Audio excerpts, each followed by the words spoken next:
My name is Jana Reichert. This is my husband, Joshua, our son, Ellis, and we have another son, Avit, who is 3.5. Everyone in our families were super excited. We couldn't wait to tell them that we were going to have another baby. And Avit was really excited to be a big brother. Then we had our 12-week ultrasound, and it came back abnormal. And then our real journey with Ellis began. The 12-week ultrasound showed an increased nuchal fold, which is like a fluid sac on the back of your neck. And so from then on, we had ultrasounds with a specialist every 4 to 6 weeks, and everything is coming back normal. All the tests are coming back normal.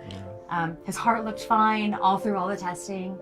But what they couldn't see in all that testing was the valves of his heart, and that's where he had problems. One of the nurses in the room had heard a murmur, and I was like, just my heart fell to the floor. I was like, a murmur?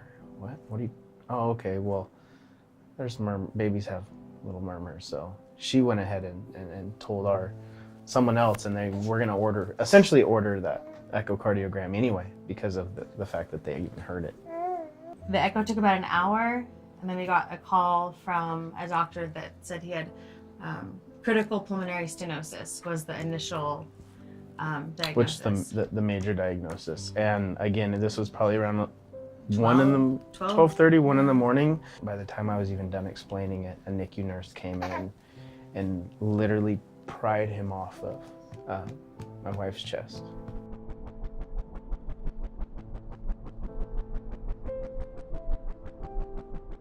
So we walked in the NICU and had never experienced being in one before, and nowhere. I don't know if I imagined it being like a regular hospital room where there's a bed that you could stay in or a chair that you could sleep in, but that's not the case. There's like hours that you can be in a NICU, and times when you have to leave, and there's not chairs and comfy spots. But it never occurred to me where we would stay or what we would do at that point. It was just, this is where our baby was, and we were in such a state of shock.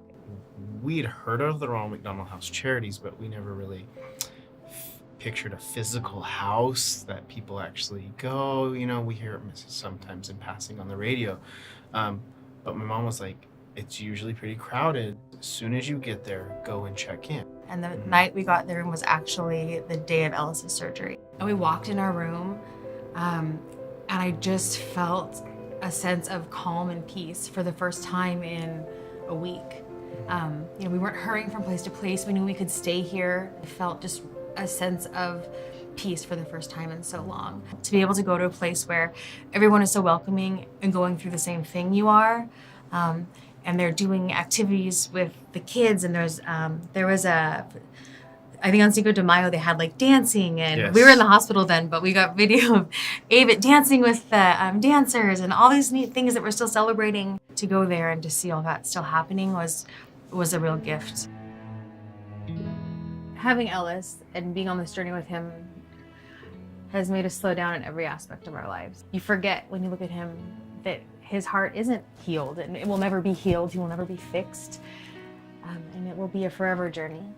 And getting us to slow down and appreciate each other and our children, and the relationships and amazing friends that we have, and amazing organizations like Ronald McDonald House that we wouldn't have known about had it not been for Ellis. Every time I see that helicopter, my heart stops, because I know that helicopter is saving a child, and the family that's attached to that now. It puts such a face to it, and it's so common and so real. It is, until it affects your family, it's really easy to ignore. Ronald McDonald House really was this unsung hero of this whole journey that, we thank the doctors and the surgeons and the nurses, but the people that were at Ronald McDonald House just behind the desk that gave Avit ice cream, and us ice cream, and the volunteers that came in.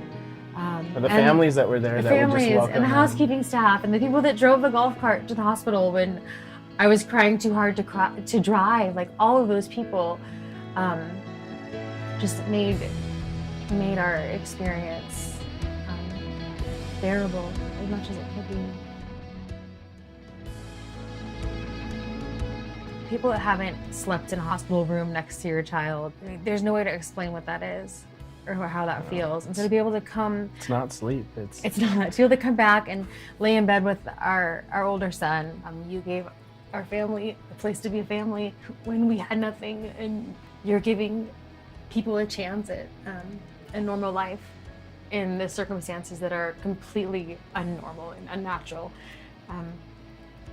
And whether it's a monetary donation, whether it's your time, whether it's your kids' old toys or blankets, all those things help people keep living when you really don't know if you can because of what's happening with your child. Thank you.